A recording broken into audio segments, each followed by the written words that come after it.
কার্টুনের শেষে কুইজ প্রশ্নের উত্তর দিতে আমাদের সাথেই থাকুন। বাসুদেবপুর গ্রামে বসবাস করত একজন গরিব কৃষক রহিম এবং তার বন্ধু সাজ্জাদ। আর ওই একই গ্রামে বসবাস করত রহিমের বন্ধু রাবেয়া। কিরে রহিম, আর কত কাজ করবি? তোর কি একটুকু ক্লান্তি আসে না? আমার তো একটুতেই মাথা ঘুরে যায়। আমার কি তোর মতো ননির দেহ নাকি রে? কাজ না করলে ফসল হবে কোথা থেকে? দে তো পানি দে, পানি খাই। এই নে পানি। ওই গরিব চাষির সাথে রাবেয়ার যে কিসের এত কথা? রাবেয়া রহিমের ভালো বন্ধু হওয়ায় সাজ্জাদ মনে মনে রহিমকে খুব হিংসে করে। বাচালি রে বাচালি, সকাল থেকে খুব পানির তৃষ্ণা পেয়েছিল। তা তো আমি জানি, তাই তো তোর জন্য পানি এনেছি। ঠিক আছে, তুই এখন বাড়ি যা, নইলে তোর ননির শরীর গলে গলে পড়বে যে। দেখ রহিম, তুই আবার আমার পিছে লাগছিস, খালাকে সব বলে দেব কিন্তু। এই দুজনের আদিক্ষেতা দেখলে শরীর একেবারে জ্বলে যায়। ঠিক আছে ঠিক আছে, খালা তোকে দুপুরে বাড়ি গিয়ে খেতে বলেছে, আমি দুপুরে আসতে পারবো না। ঠিক আছে ঠিক আছে, তোর আর আসতে হবে না, আমি দুপুরে বাড়ি গিয়েই খেয়ে আসবো। ঠিক আছে, তুই কাজ কর, আমি তাহলে বাড়ি গেলাম।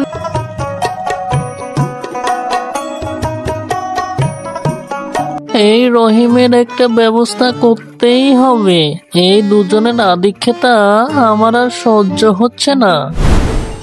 পরের দিন সকালে সাজ্জাদ মনে একটি কুবুদ্ধি নিয়ে হাটে আসে। শুনুন ভাইরা, কি একটি মোক্ষম ঘটনা ঘটেছে সেটা জানতে চাইলে সবাই আমার কাছে এগিয়ে আসুন। ধান চুরি হয়েছে, ধান চুরি। আর কে ধান চুরি করেছে সেটা শুনলে আপনারা অবাক হয়ে যাবেন। আসুন আসুন। কে রে সাজ্জাদ, কে ধান চুরি করেছে? কার এত বড় সাহস? তোমাদের চোখের মনি রহিম, আমি নিজের চোখে দেখেছি তাকে ধান চুরি করতে। কি বলিস সাজ্জাদ? রহিম ধান চুরি করেছে? এটা তো বিশ্বাসই হচ্ছে না। আসলে সরিষার ভেতরে ভূত থাকে।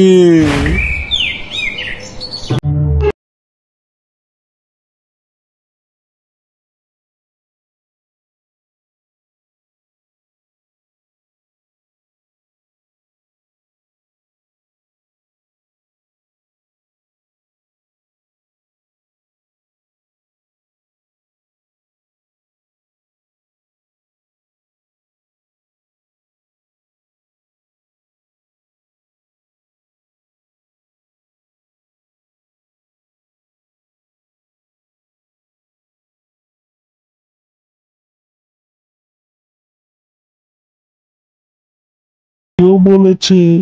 কাকা, এসব তোমরা কি বলছো? আমার নামে এগুলো অপবাদ দিচ্ছ, তার প্রমাণ কি? প্রমাণ আবার কি? সাজ্জাদ নিজের চোখে দেখেছে তুই চুরি করেছিস, আর গরিবের তো লোভ বেশি, এটা সবাই জানে। কাকা, সাজ্জাদ আমার বন্ধু, ও তোমাদেরকে কেন এসব বলেছে আমি তা জানি না। যদি এগুলো সত্যি হয়ে থাকে তাহলে তাকে প্রমাণ আনতে বলো।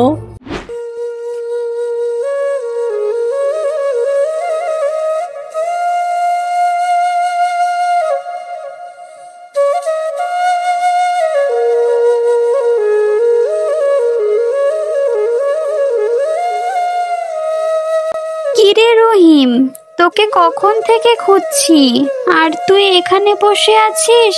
কি হয়েছে তোর? কিছু না রে, এমনি মন খারাপ। আজকে হাটে গেছিলাম, সাজ্জাদ সবাইকে বলে বেরিয়েছে আমি নাকি বিক্রম সাহেবের ধান চুরি করেছি। কি বলিস এসব? সাজ্জাদ না তোর বন্ধু? তো এসব কেন বললো সাজ্জাদ? আমি তোকে আগেও বলেছিলাম ও তোকে হিংসা করে, কিন্তু তুই তো আমার কোনো কথাই শুনতে চাস না। তুই ঠিকই বলেছিলিস রে, তোর কথা আমার আগেই শোনা উচিত ছিল, তাহলে আজকে আমাকে এই অপবাদের শিকার হতে হতো না। যা হয়েছে হয়েছে, চল তুই এখন বাড়ি চল। রাবেয়া এবং রহিম বাড়ির দিকে যাচ্ছিল।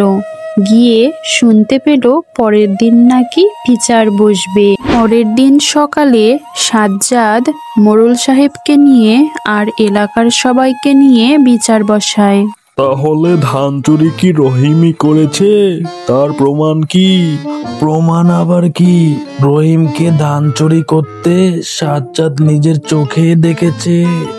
হ্যাঁ হ্যাঁ, আমি নিজের চোখেই দেখেছি বিক্রম সাহেবের গুডাউন থেকে ধান চুরি করতে।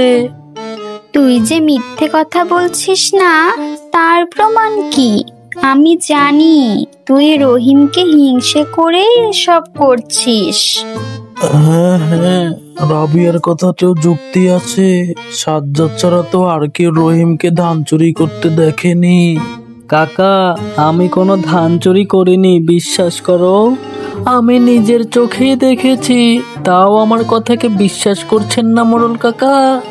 সাজ্জাদ, আর বেশি কথা বাড়াস না। তুই যে কত বড় বাটপার সেটা আমরা আগেই বুঝতে পেরেছি। আহা, তোরা ঝগড়া করিস না। একজন সাক্ষীর ভিত্তিতে আমি এর বিচার করব না। আহা ছোকরারা, তোরা যা তো, ফালতু বিষয়ে আর সময় নষ্ট করিস না। হঠাৎ করে সন্ধ্যা থেকে খুব ঝড় বৃষ্টি শুরু হয়। নদীর বাঁধ ভেঙে যায়, জমিতে পানি ঢুকে যায়। আহা, কি সর্বনাশ হলো! বৃষ্টিতে যে নদীর পানি একবারে ফসলের জমিতে ঢুকে গেছে। যাই যাই, তাড়াতাড়ি এলাকার সবাইকে ডাকি, নদীতে বাঁধ দিতে হবে। রহিম, রহিম, ঘরে আছিস নাকি? তাড়াতাড়ি বের হ। কি হয়েছে মজিবর কাকা, এত রাতের বেলা তুমি আমাকে ডাকছো যে? বৃষ্টিতে বানের পানি সব জমিতে ঢুকেছে রে, ফসল ভেসে গেল। কি বলো কাকা? তাড়াতাড়ি চলো, তাড়াতাড়ি চলো, সবাইকে ডাকি।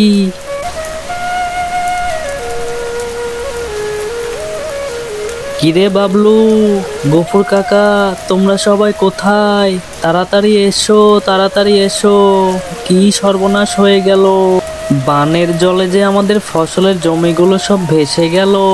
তাড়াতাড়ি এসো তোমরা। সবাই খুব চিন্তিত হয়ে তাড়াতাড়ি করে নদীর দিকে চলল, নদীতে বাঁধ দিতে।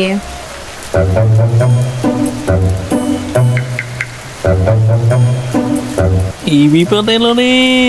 বানের জলে যে সব ভেসে যাচ্ছে, তোরা সবাই সাবধানে পা চালা রে। বানের জলের বেগ অনেক বেশি, পড়লে আর উঠতে পারবো না গো।